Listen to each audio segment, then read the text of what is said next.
At the wedding venue, the groom publicly called off the wedding and declared his love for me. Lena, I've never loved anyone else. I've only ever loved you. Looking at his intense gaze, I felt bewildered. 8 years ago, he had sneered at me, saying, "You're just our maid's daughter. Don't imagine I'd ever like you." 5 years ago, his family had driven my mother and me away. 2 years ago, he had personally announced his engagement to a wealthy heiress.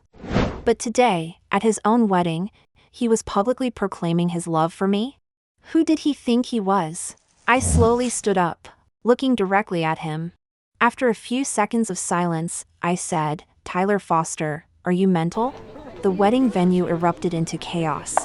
I turned and walked towards the exit, not wanting to stay a second longer. "Lena!" Tyler hurriedly chased after me. "Please don't go. Let me explain." I stopped and turned to look at him. His face was pale.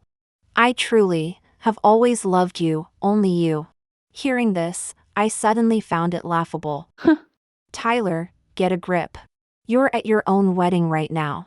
He was breathing heavily, looking disheveled. "I know I've hurt you before." "No, you don't know. Stop pretending to be all sentimental now."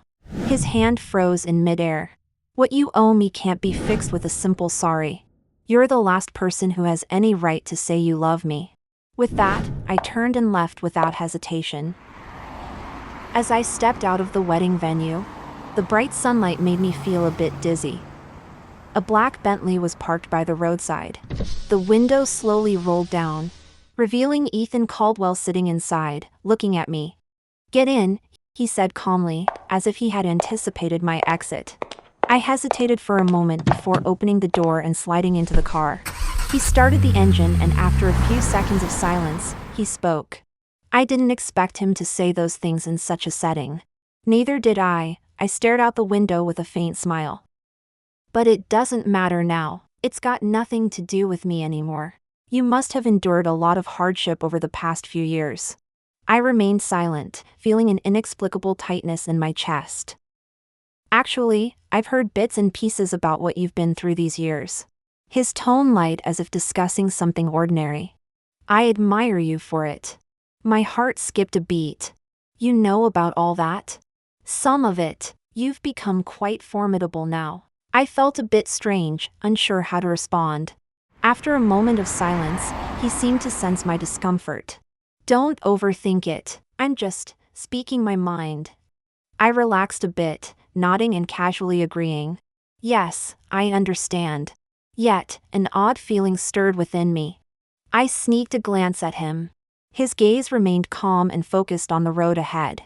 But for some reason, my heart began to beat a little faster. The scenery outside the car window rushed by as I gazed at my reflection, momentarily transported back to that summer 10 years ago. That afternoon filled me with shame and embarrassment. Back then, my mom was still working as a maid for the Foster family. She always reminded me, "We're living under their roof, don't bother the young master." Wearing my faded school uniform, I was like any other ordinary girl, secretly in love with the most dazzling boy in school, Tyler Foster. My infatuation was so intense that I would deliberately wait for him to leave the school building after classes, just to pretend to accidentally brush past him. That kind of love could almost crush you into dust. Until one night when he drunkenly called me cute, pressing a cold ale he'd just taken from the fridge against my cheek. He whispered in my ear that I was too shy, that I needed to be brave in pursuit of happiness. Touching my cheek where he had pinched it red, I mustered up the courage to end my secret crush. As school let out, the gates were bustling with activity. Clutching the love letter I had spent 3 whole days writing, I gritted my teeth and stopped him in front of all his friends. "Tyler, I like you. Will you go out with me?" My voice trembled terribly, my face burning red, cold sweat even breaking out on my forehead. Everyone was stunned for a moment, then Tyler's friends burst into laughter. "Lena Thatcher, have you lost your mind? The maid's daughter fancies our Tyler? Who gave you the courage? Have you looked in a mirror? You dare to think you're good enough for our Tyler?" I bit my lip hard, my face feeling like it was on fire. My hands clenched tightly around the letter, unable to move from where I stood. Their voices were like knives, cruelly slashing at my cheeks. I didn't dare look up, my hands and feet turning ice cold. "Enough," Tyler said coldly, and his friends' voices immediately stopped. I looked up at him, my eyes full of hope. Thinking he might say something to help me, at least let me save a bit of face. But he just stared at me coldly, frowning as if very annoyed. "Are you serious?" I nodded vigorously, not daring to look at him. He looked down at me, his gaze icy. "Lena, have you gone mad? Have you ever thought about how much my family pays your mom each month?" I was suddenly stunned, my throat tightening, my mind blank. The corner of his lips curled into a cold and cruel smile. "My parents provide for your food, clothes, and education. Not so you can fantasize about marrying into our family one day." He suddenly laughed, his voice icy and cutting. "My mom even said that although your family is poor, at least you understand your place. Now it seems she really overestimated you." My hand holding the letter shook violently, all expectations and shyness instantly collapsing. My heart felt as if it had been viciously stomped on, my mind completely blank. More raucous laughter erupted around us, someone patting his shoulder and jeering. "Tyler, your charm is too much, even the maid's daughter has fallen for you." I stood there rigid, wanting nothing more than to flee the scene. Tyler, however, showed no concern for my embarrassment. He suddenly reached out and snatched my letter, reading it aloud for all to hear. "I don't know when it started, but I fell in love with you." He read halfway through, the corner of his mouth curling into a mocking smile. As he crumpled the letter into a ball and tossed it into a nearby bin. "Lena, did you really think I would read this sort of thing?" More and more onlookers gathered, staring and laughing at me. Their laughter made my heart race and my whole body tremble. He looked up at me contemptuously, enunciating each word. "As if you're worthy." Those 3 words felt like a harsh slap across my face.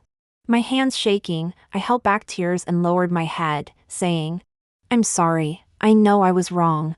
But he just sneered, gripping my chin and saying, "Know your place." The laughter around us grew even more unrestrained. The laughter was sharp and piercing, like countless daggers stabbing into my heart. My face felt like it was on fire. But my body felt as if it had plunged into an icy pit, waves of cold washing over me. Yet I didn't dare let the tears brimming in my eyes fall. The love letter he had thrown away was picked up by someone else. Torn to pieces, trampled, and ground into the dirty mud. I was mortified beyond words. Just then, Sadie Bancroft, the school beauty, emerged from the crowd. She intimately linked her arm with his and asked with a superior smile, "Tyler, you're not actually going to accept her, are you?" He answered without hesitation, "Of course not. She's just the maid's daughter.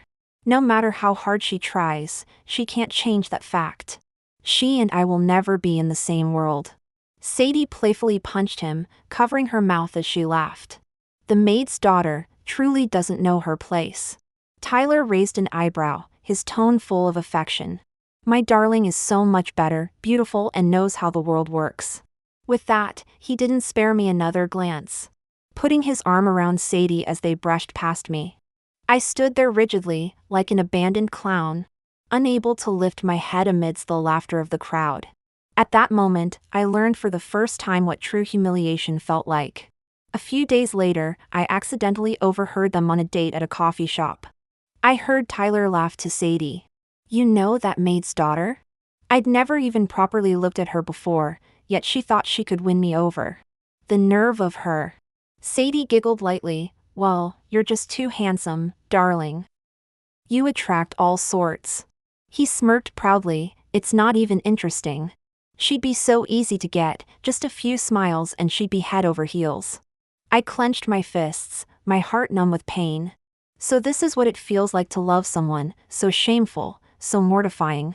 From that day on, I never took another step towards him. 10 years have passed. And I thought I had long forgotten that heart-wrenching pain and humiliation. But now, thinking back, it still hurts terribly. My reflection in the car window showed my pale face. I gently closed my eyes, forcefully suppressing those useless emotions. From that day on, I never actively appeared in front of Tyler again. But things didn't end there. One evening not long after, I returned home from school to find my mom sitting on the sofa, her eyes red-rimmed. "Mom, what's wrong?" I asked. She looked up at me, clutching a check tightly in her hand. Her voice choked with emotion. "Lena, the Fosters want us to leave." I stared at the check in her hand, my heart clenching painfully. "The young master says we have ill intentions towards their family." My mother covered her face, crying silently. "After all these years of hard work, they suspect me." It felt as if someone was carving into my heart with a knife, making it hard to breathe. My mother was getting on in years and couldn't find suitable work. We had no choice but to move into a dark, damp basement flat, surviving on odd jobs. I started working desperately to earn money. Taking a part-time job at a convenience store after school every day. Not returning home until midnight. The coursework for A-levels was intense. When I got home, I continued studying by torchlight, not allowing myself even a moment's respite. Tyler's words, "You're not worthy," became a nightmarish presence, constantly weighing on my mind, driving me to grit my teeth and push forward. One night when I returned from work, I found my mom had suddenly fallen ill. Terrified, I rushed her to the hospital, trying to borrow money from everyone I could think of, begging and pleading. But who would lend money to the poor? That night, sitting in the hospital corridor, I fully realized for the first time just how cruel the world could be. I deeply understood that I was wrong. I was poor, socially anxious, not pretty. And I had fallen for the young master of the house where we worked. I was truly wrong. I had caused my mum to lose her job, left her without money for medical treatment, and let her pass away with resentment. I had made a terrible mistake. Everything was my fault. I accepted it. But I didn't want to live like this forever. That night I decided that no matter what, I had to completely break free from the past and survive on my own strength. Later, I was accepted into university, and from there I slowly, painfully clawed my way out of that life. Life became much easier after I started university. I managed to get through the toughest times with scholarships and part-time jobs. In my third year, I unexpectedly received a special grant. It was a substantial amount, enough to cover all my living expenses. At the time, my tutor told me it was from an anonymous alumnus. I asked several times for the donor's name, but my tutor always shook her head with a smile, saying, "The benefactor requested anonymity." I didn't know who it was or why they had noticed me, but I couldn't dwell on it. The pressures of life left me no room to ponder, I could only accept it gratefully. It wasn't until a class reunion after I started working that I accidentally heard someone mention this. That evening at dinner, an old classmate sitting across from me casually asked, "Lena, do you know who helped you back in uni?" I hesitated, then shook my head. "No, the university said it was anonymous." He smiled mysteriously. "I only found out later. Ethan was supporting you the whole time, and he specifically asked the school not to tell you." I was stunned. "Are you sure?" My classmate shrugged. "Ethan's family is well off. He wasn't at our uni, but he had a good relationship with the tutors. Besides, he's always been low-key. It's not surprising he didn't want you to know." I sat there, dazed, feeling as if someone had struck me hard in the chest. There was an indescribable bitterness. So, the person who had been quietly supporting me all these years was Ethan Caldwell. I couldn't help but recall his image from our youth. Quiet and gentle, always standing apart from the crowd, silently watching everyone, including unremarkable me. Back then, my eyes were only for Tyler. I never paid attention to Ethan, thinking he was out of my league. I never imagined that years later, the person supporting me would be him. But why did he want to help me? And why did he never tell me? I leaned back in my chair, gazing out at the brilliantly lit streets in the night, suddenly feeling a strange, soft emotion welling up inside me.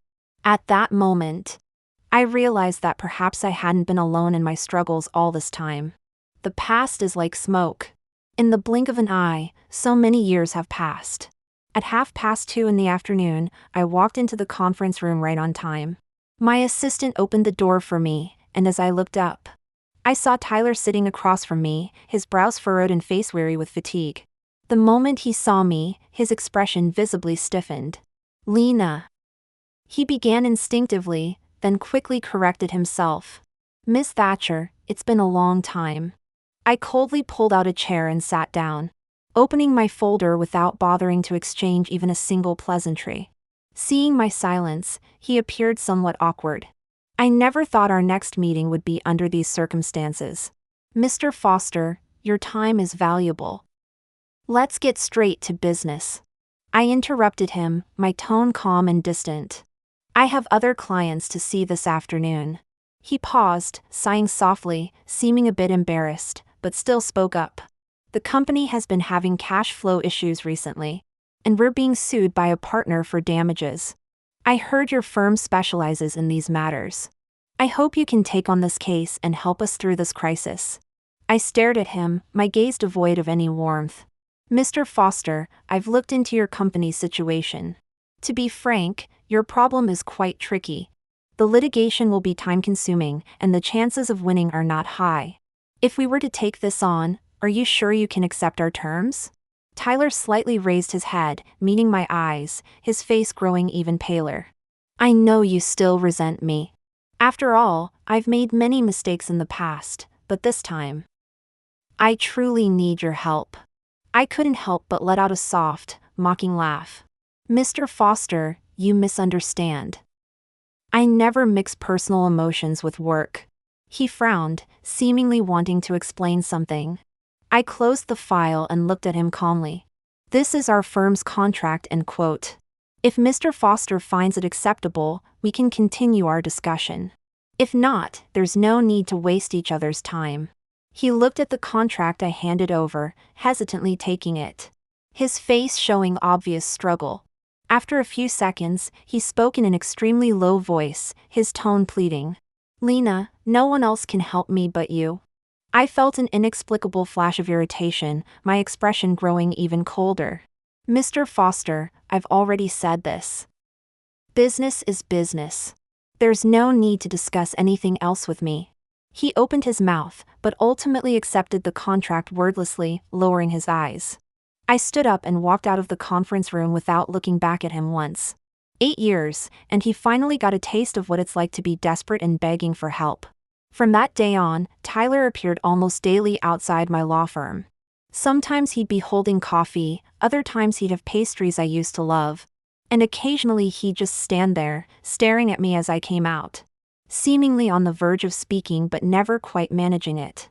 Each time, I pretended not to see him, walking straight past and completely ignoring his hopeful gaze. But he seemed entirely unfazed by my coldness, persisting in appearing in my life with increasing frequency. One night at 9:30, I had been working late. As I left the building, I saw Tyler leaning against his car, clutching a bouquet of flowers. It looked as though he'd been waiting for quite some time. He hurried over, his eyes tired yet cautious. Lena, you used to love these flowers. I cut him off coldly, thank you, but I stopped liking lilies a long time ago. His hand froze in midair, his face crestfallen, apparently stunned by my direct rejection. I just wanted to talk to you for a moment. It won't take long. There's no need, I said flatly. I'm exhausted now, and I don't want to hear anything you have to say. He took a deep breath, pleading quietly. Lena, I know I made a lot of mistakes in the past. But couldn't you give me one chance to make it up to you? I looked up at him, my gaze cool and clear. Tyler, back then you made me see reality for what it was. I should actually thank you for that. He was taken aback. Lena. But I also hope you understand, I added without hesitation, that there's nothing between us anymore. You doing all this now just seems ridiculous to me. With that, I turned and walked away, leaving him standing there alone. I heard him call my name softly behind me. His voice filled with suppressed regret, but I didn't look back. Tyler, don't you know? Some wounds, once inflicted, can never be healed. The law firm recently took on a big case, with Ethan's company as the collaborating partner. On the day of signing, he personally came to our firm. After the meeting, he walked to my office door, knocked gently, and smiled. Busy?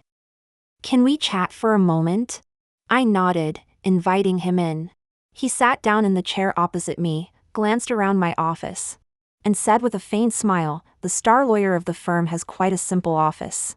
I looked up and chuckled softly. For work, simple is just fine. He stared at me for a few seconds, then suddenly said in a gentle tone, "That time at the wedding, were you all right afterwards?" I paused for a moment, then waved my hand dismissively. "It's fine, it's all in the past now." He looked into my eyes, his tone a bit serious. It was the first time I'd seen Tyler Foster lose control like that. "Really?" I replied casually, "I don't pay much attention to it."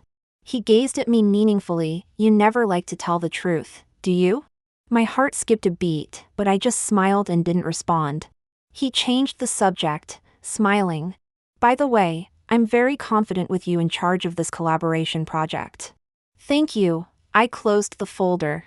"You can rest assured about work-related matters, Mr. Caldwell."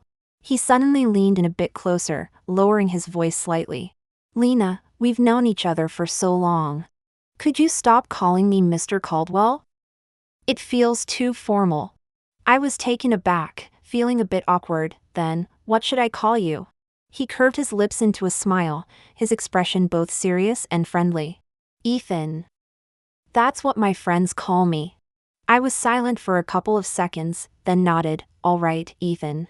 The smile in his eyes deepened, but he didn't say anything more, seemingly always maintaining a not too close, not too distant relationship. Before leaving, he turned back to look at me once more, smiling as he said, "I'm actually very happy to be working with you." My heart rate quickened, but I responded calmly, "So am I."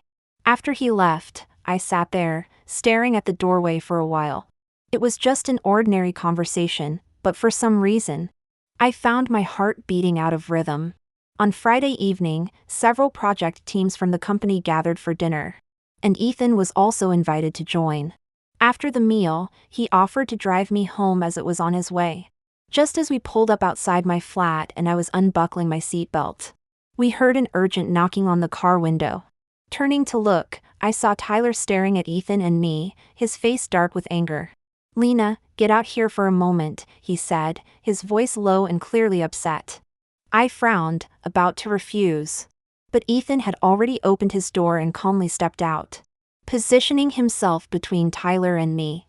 "Tyler, let's talk this through rationally," Ethan said, his voice cool but his demeanor firm. Tyler let out a cold laugh, his eyes full of derision. "I'm here to speak with Lena." "What's it to you?" Ethan raised his eyes, meeting Tyler's gaze steadily. "Lena is my friend. You're clearly agitated, and I'm not comfortable leaving her alone with you in this state." Tyler's expression darkened further, his jaw clenching. "Friend? Do you think I'm blind, Ethan? I bet you can't wait for things to be over between us, can you?"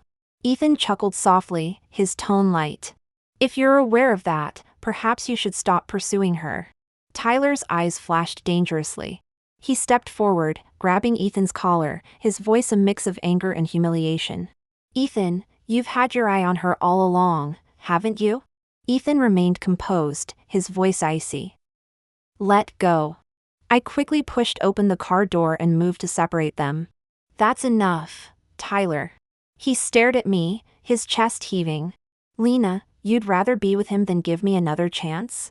Looking at his emotional state, I replied coldly, "Yes, I'd rather be with anyone else than have any sort of relationship with you again." He looked as if he'd been stabbed, his eyes filled with hurt and fury. Ethan gently stepped in front of me, his tone calm but resolute. "You've heard her. She's made herself clear."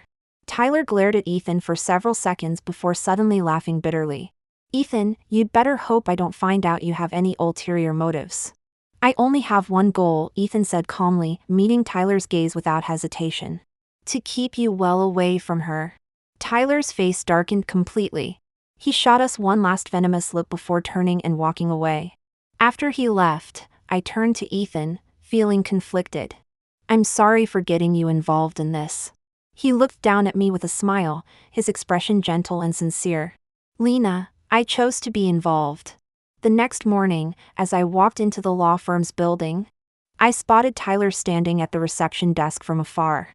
He was holding a breakfast bag, looking rather weary. When he saw me approaching, he immediately came over. "Lena, have you had breakfast? I bought you something." The receptionist and passing colleagues secretly glanced up to watch the scene unfold. I instantly felt annoyed and replied coldly, "Tyler, what are you up to now?" He took a deep breath and said quietly, "I was impulsive yesterday. I'm sorry. I just wanted to make it up to you, nothing more." I glanced at the breakfast bag in his hand and suddenly found it ridiculous. "Tyler, I don't think you understand." I looked straight at him, my tone devoid of any warmth. "I've long since stopped needing your cheap compensation." His face immediately froze, his expression becoming awkward as he stood there. I didn't give him a chance to speak, walking past him straight towards the lift. "Lena, wait," he caught up, trying to hand me the breakfast. I looked at the breakfast bag he held out, but didn't take it. Instead, I asked coldly, "Tyler, do you think I'm in need of your breakfast now?" He was taken aback, seemingly hurt by my words. His voice lowered, "I know you don't need it, but I genuinely want to be good to you." "Well, I'm sorry, but I don't want to accept any more of your goodwill." I took the breakfast bag and threw it directly into the nearby bin in front of him. Everyone around us stopped what they were doing, looking at us in surprise. Tyler stood rooted to the spot, his face alternating between pale and flushed, as if he'd been slapped hard. Looking at his disheveled and hurt appearance, I felt a twinge of vindictive pleasure. "Mr. Foster, next time please stay away from me. Don't waste your time anymore." With that, I turned and pressed the lift button, leaving without looking back. At 2 in the morning, I was jolted awake by the shrill ringing of my mobile phone. Groggily, I reached for my phone and saw Tyler's name flashing on the screen. Instantly, I felt wide awake, a wave of irritation washing over me. I answered the call, my voice icy. "What do you want?" Tyler's slurred voice came through, clearly having had one too many. "Lena, I can't sleep." "How is that my problem?" His tone carried a faint plea, as if he was struggling to contain his emotions. I was wrong, I truly understand that now. I've only just realized how much I like you, how I can't be without you. Listening to his voice over the phone, I suddenly found it absurdly amusing. "Tyler, is drunk dialing in the middle of the night your idea of fun?"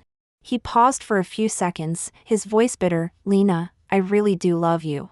A surge of inexplicable anger rose within me, and I gritted out, "Stop talking about love. You have no right to say those words." On the other end, his breathing quickened, and he spoke softly, his voice choked. "I was such a prat before, I truly regret it." I didn't let him finish, interrupting with a cold laugh. "Tyler, get a grip. The sound of your voice makes me sick now." With that, I ended the call abruptly and promptly blocked his number. The room fell silent once more. I stared at the dark screen of my phone, my chest heaving. "Tyler Foster, you trampled on my feelings without a care in the past. What makes you think I'd give you another chance now?" Of course, I knew why he was suddenly interested in me again. It was because when we met again, he realized I had completely changed. When I walked in with my law firm team, he was practically rooted to the spot, unable to hide the shock and embarrassment on his face. The timid, insecure girl who used to be frightened into silence by a single word from him, now stood before him in a sharp suit and high heels, cool and razor sharp. Throughout the meeting, he kept glancing at me, his eyes filled with disbelief. After the meeting, he was in a daze until his assistant reminded him, and he hurriedly gathered his documents and left. Since that day, he's been finding every excuse to get close to me, calling me countless times, and even starting to avoid his upcoming wedding. He regrets dismissing me so arrogantly in the past. But what does it matter now? I stopped caring about his regrets long ago. Lately, Ethan has been appearing around me, seemingly by chance. Our collaborative project is progressing smoothly, and we occasionally meet up for a meal or a coffee. I'm well aware that our relationship hasn't crossed any boundaries. He's polite and respectful, always maintaining an appropriate distance from me. But sometimes I sense a subtle hint of something more. For instance, if I cough a few times during a meeting, he'll discreetly pass me a warm cup of lemon and honey tea. Or if I'm working late, he'll use the excuse of just passing by to offer me a lift home. After a dinner gathering one evening, he insisted on seeing me home. Half jokingly, I asked him, "Ethan, are you this nice to all your friends?" He paused for a few seconds, then gave a faint smile. "Not really, just to you." I was momentarily lost for words, my heart skipping a beat. But I dared not read too much into it. The next day when we met, he acted as if nothing had happened. As though his words from the night before were just a figment of my imagination. Between us, there always seems to be this invisible veil. The kinder he is, the more confused I become. Yet I can't bring myself to ask him directly. I tell myself I'm probably overthinking things. But deep down, I'm starting to feel a glimmer of hope that I can't quite suppress. I'm even beginning to feel a bit scared. Afraid that I might lose myself in this gentle dance of nearness and distance. The hectic workload left me no time to ponder deeply. Halfway through my current project, I suddenly encountered a thorny issue. The client company abruptly turned hostile, accusing me of concealing crucial clauses in the contract and threatening legal action. It wasn't until I was summoned to the partner's office that I grasped the gravity of the situation. The contract documents submitted by the opposing party contained an additional page with terms I had never seen before. Clearly, someone had tampered with it deliberately.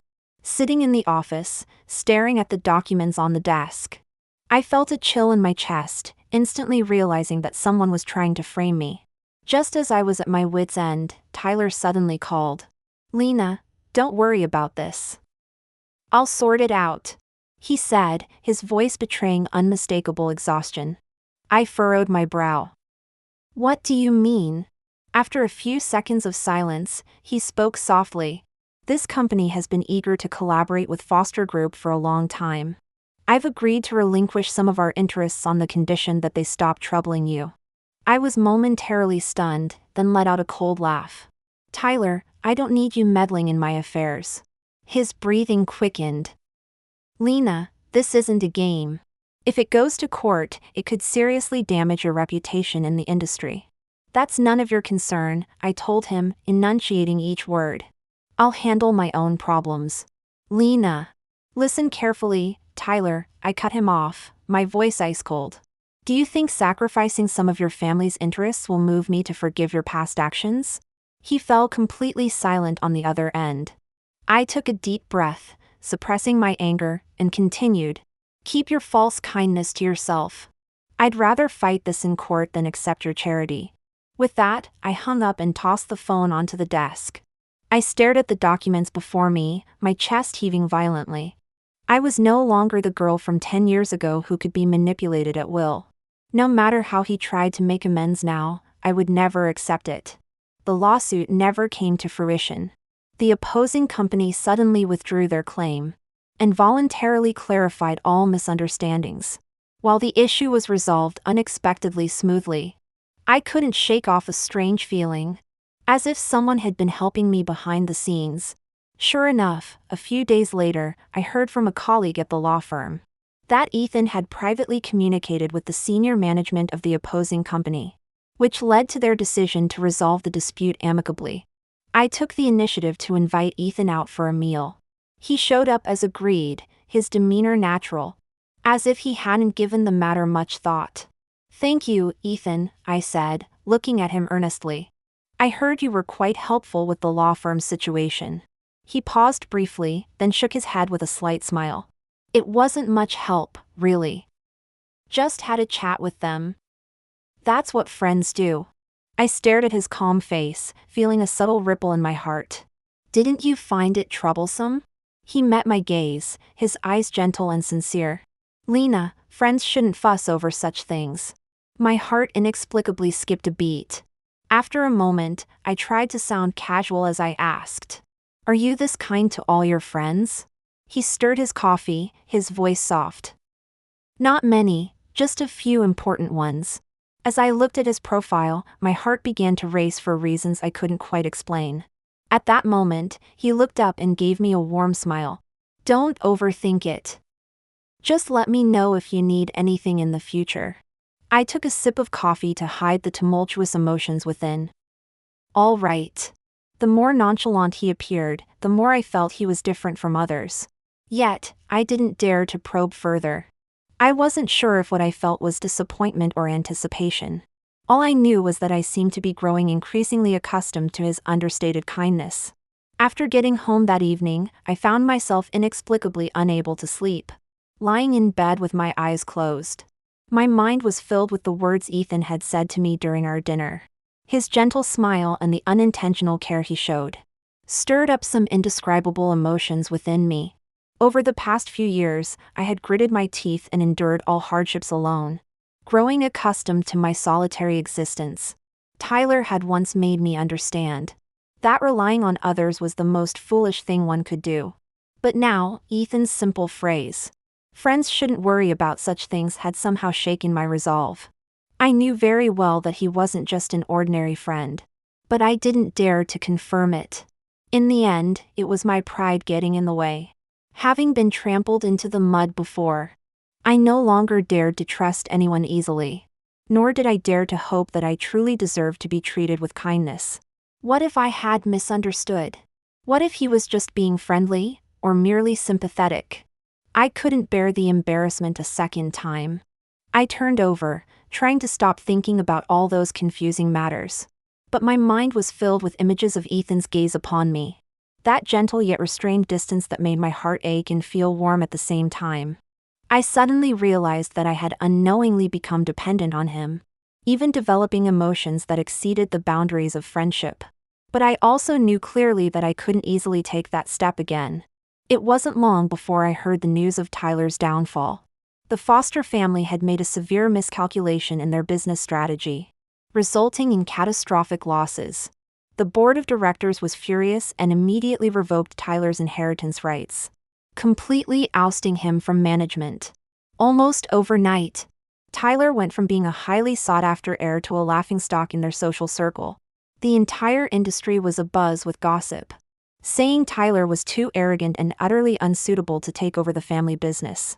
When the news reached me, I felt no sense of vengeful satisfaction. Instead, I found it ironic and absurd.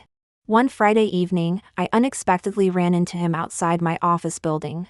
He was leaning against the wall, head down, looking haggard with unshaven stubble. He was a far cry from his former high and mighty self. Upon seeing me, he visibly startled, his eyes darting about as if he wanted to leave but couldn't bring himself to move. I gave him a cold glance and was about to turn away, when he suddenly called out in a low voice, "Lena." I stopped and looked back at him without saying a word. He let out a bitter laugh, his tone full of self-mockery and exhaustion.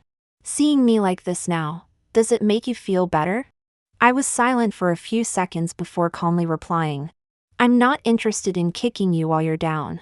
Your affairs are no concern of mine." He looked up at me, his eyes bloodshot, his voice almost hoarse.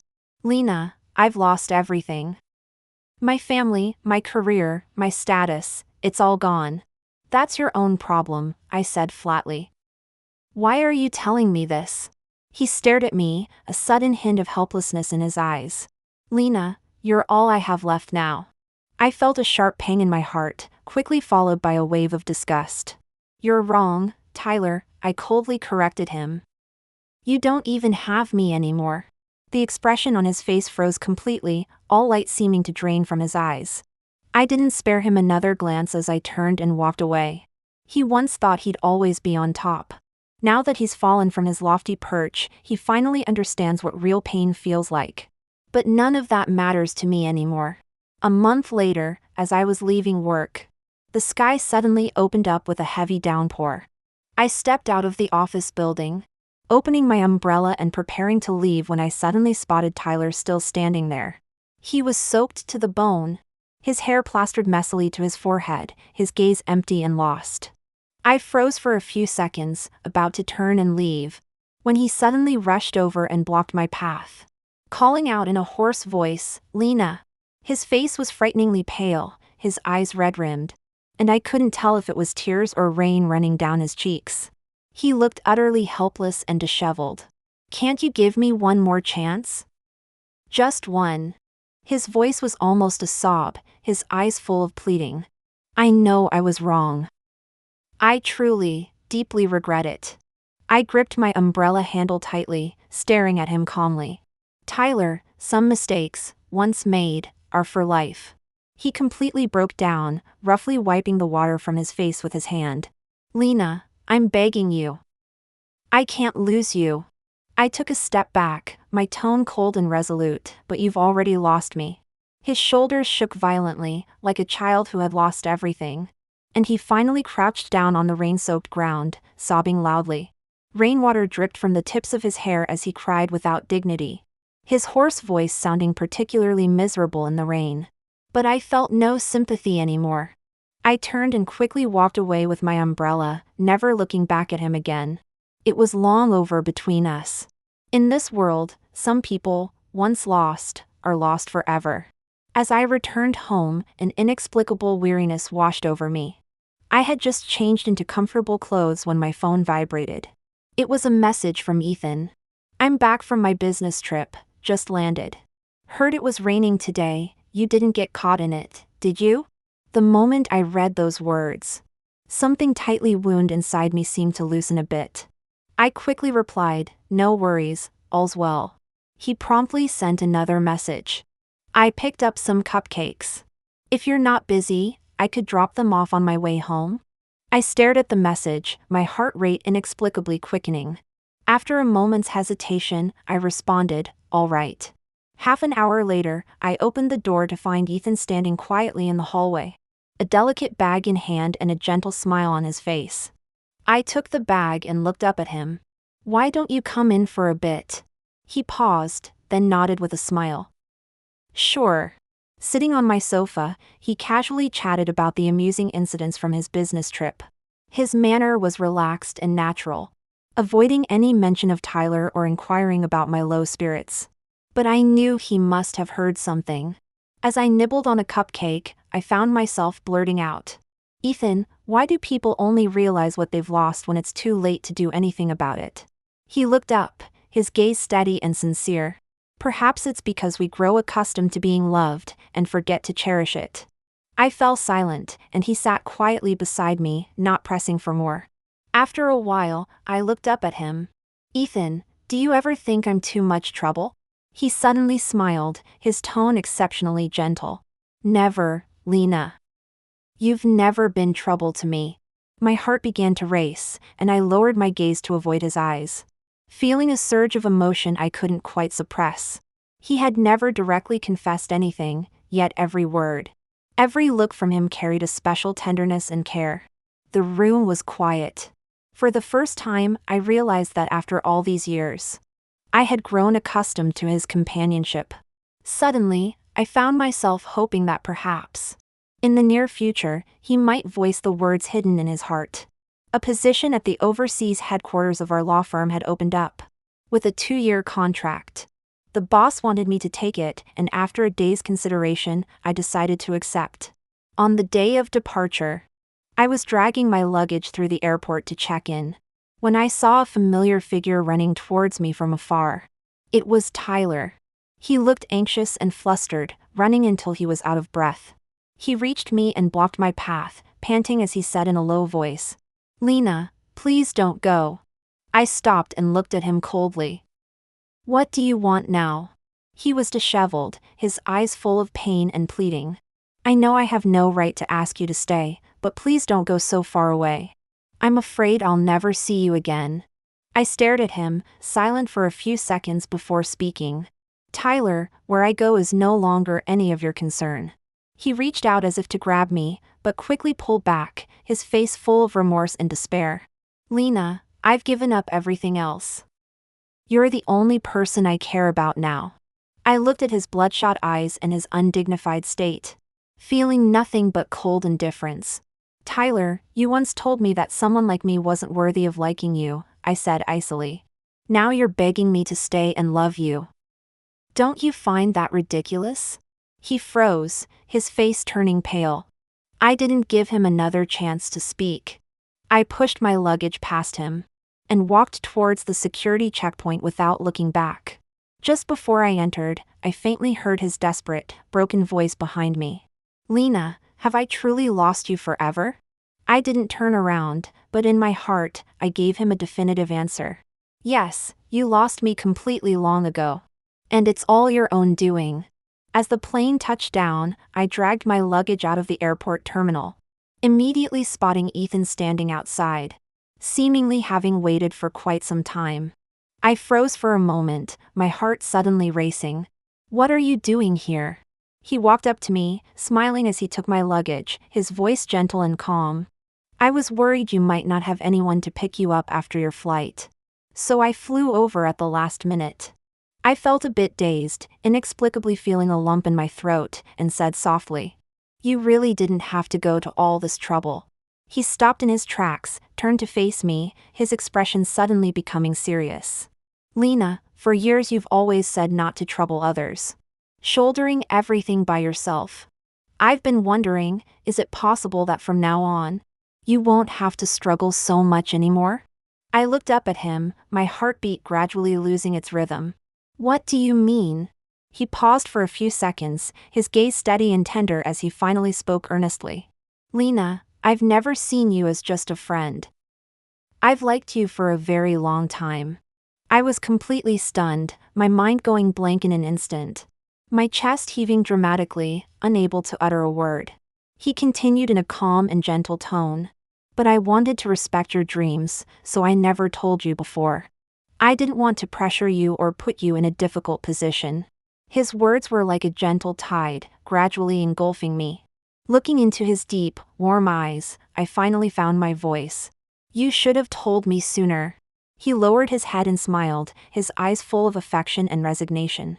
"I was afraid you'd reject me, and then we couldn't even be friends." I suddenly smiled, feeling an indescribable sense of relief and comfort. And looked at him earnestly. "Ethan, thank you for telling me." He gazed at me, his eyes gentle. "Lena, no matter how long it takes, I'll wait for you. You don't need to rush to answer. Go and do what you want to do first. I just want you to know that there's someone always waiting for you." At that moment, I felt a long-lost, familiar warmth. I gazed into Ethan's gentle yet determined eyes, my heart racing. But I dared not respond immediately. After a few seconds of silence, I spoke. "Ethan, I need some time." He smiled, his expression composed. "I understand. I'm not in a rush." I looked into the distance, my breath softening, and my voice lowered. "If I return from abroad in 2 years, and you still, could we talk about this properly then?" He visibly froze for a moment, a flicker of panic crossing his eyes, which he quickly tried to suppress. He nodded gently, his gaze affectionate and gentle.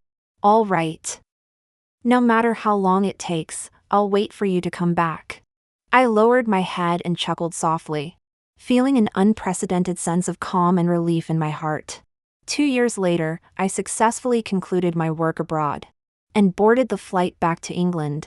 As the plane descended, I gazed through the window, watching the familiar city slowly come into view. A wave of long-lost excitement unexpectedly washed over me. After collecting my luggage and exiting the airport, I immediately spotted Ethan standing at the exit, quietly watching me with soft, bright eyes.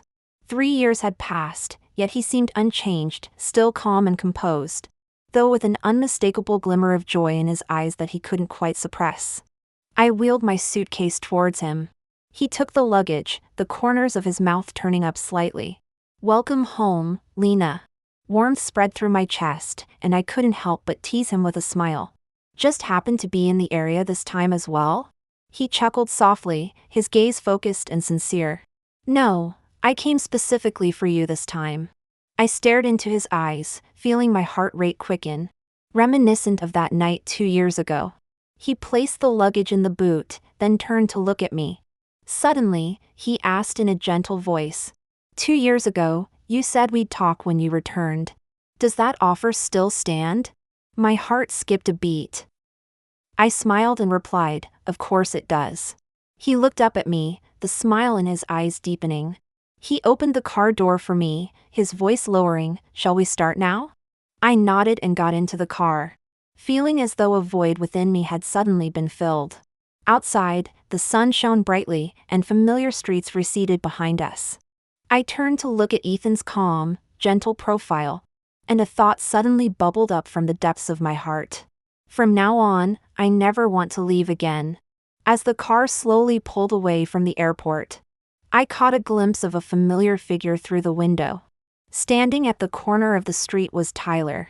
He was staring intently in this direction, looking utterly dejected and alone. He must have seen Ethan embracing me when he came to pick me up earlier. At this moment, he stood there, silent and rigid, his face etched with complete despair and desolation. He seemed to want to take a step forward, but suddenly stopped, as if rooted to the spot. I turned my head away, and the last glimmer of hope in his eyes was extinguished. Finally, he lowered his head with a bitter smile, and slowly walked away in the opposite direction. In that instant, I suddenly realized that Tyler had finally given up completely. I felt no excitement of vindictive triumph in my heart. Only a sense of relief, as if a weight had been lifted. This day had finally come. From now on, the entanglement between him and me was over for good. I leaned back in my seat, gently closed my eyes, and slowly exhaled, feeling calm and secure inside. The past pain, humiliation, and embarrassment had finally been put to rest. A year after returning to England, I resigned from my law firm and decided to start my own business. I had been considering this for a long time, and finally decided to have a serious talk with Ethan about it. "Ethan, I'm thinking of starting my own company." I looked at him, feeling a bit nervous. "Do you think it's a good idea?" He replied without hesitation, his tone calm and firm. "Of course it is. Whatever you want to do, I'll support you fully." Not long after, the company was established. I was in charge of business operations and management, while Ethan didn't hesitate to resign from his position in his family's company and officially joined mine. The early stages of the company were challenging, but he didn't mind at all. He personally met with clients, negotiated partnerships, and stayed with me working late into the night, never uttering a word of complaint. At a gathering once, someone jokingly asked him, "Ethan, your family is so well off, how can you be content being Lena's second in command?" He smiled calmly and said, "She's more capable than I am. It's natural for her to take the lead and for me to support her." Sitting beside him, hearing these words, I felt an indescribable sense of security. For a long time, I had been worried that he might feel uncomfortable with this role. But reality proved that I was overthinking. He was always calm and patient, respecting every decision I made and fully supporting every choice I made. I finally truly believed that someone who genuinely likes you doesn't want to control or restrict you, but is willing to accompany you, support you, and stand beside you, watching you become the person you want to be. Ethan was exactly that kind of person. The engagement ceremony was simple yet intimate, with only a few close friends and family invited. At 7:30 in the evening, the garden was softly lit, with a faint fragrance of flowers lingering in the air. Ethan stood before me, dressed in a simple suit, his gaze warm and earnest. He gently took my hand, looking down at me as he slowly began to speak. "Lena, I know you've been through a lot these past years. And I know it hasn't been easy for you." His voice was soft, each word imbued with steady and sincere tenderness. "I've never wanted to possess you, change you, or make you sacrifice anything for me." He paused briefly, his gaze deep and resolute. "I only hope for you to always be free and happy, to always be yourself. If you choose to let me be by your side, it would be the greatest happiness of my life." As I listened to his calm and gentle words, a bittersweet warmth suddenly welled up in my chest, and my eyes gradually moistened. For so many years, I had thought I could only rely on myself, that I had to grit my teeth and push forward alone. But here was this person, willing to stand beside me, respect me, protect me, and give me complete freedom and security. At this moment, I finally became certain of my choice. I nodded slightly, looking up at him with a smile. "Ethan, thank you for choosing me." A warm smile slowly spread across his face as he gently pulled me into his embrace. This embrace was familiar and tender. I suddenly felt that after all the pain and setbacks, finally being with this person was an incredibly fortunate thing. After the engagement ceremony, I was saying goodbye to my friends, when I noticed Tyler standing quietly under a tree not far away, watching me. I hesitated for a moment, but eventually walked over to him. He looked visibly worn out, with obvious fatigue in his eyes. But his expression was calmer than before. Seeing me approach, he forced a bitter smile and said in a low voice, "Congratulations, Lena." "Thank you," I replied calmly, without much emotional fluctuation. He looked up at me, his eyes slightly red-rimmed. "Lena, I'm truly sorry for everything over the years. I know you don't need my apology now, but I still wanted to say it to you in person." "I'm sorry." I stared at him, seeing the regret and remorse in his eyes. But my heart no longer harbored any resentment or turmoil. "Tyler, what's past is past," I said softly. "I've moved on, and you should too." He nodded, lowering his head with a bitter smile. "I know. I came today just to see for myself that you're truly happy." I was silent for a moment, then said quietly, "I'm doing well now." He looked up at me, his lips trembling slightly, his voice choked with emotion. "Lena, I hope you believe that I sincerely wish for your happiness." I nodded, my voice steady. "Thank you. I wish you happiness in the future as well." He seemed dazed for a moment, the last glimmer of hope in his eyes finally extinguished. He slowly turned away, his figure lonely and desolate. Watching him walk away, I suddenly felt at peace. All those past experiences that had tormented and hurt me had finally come to an end. From now on, we would each live our own lives, with no more entanglements. Not far away, Ethan called out tenderly, "Darling, it's time to cut the cake." I ran to him and hugged him tightly. "I'm coming, love."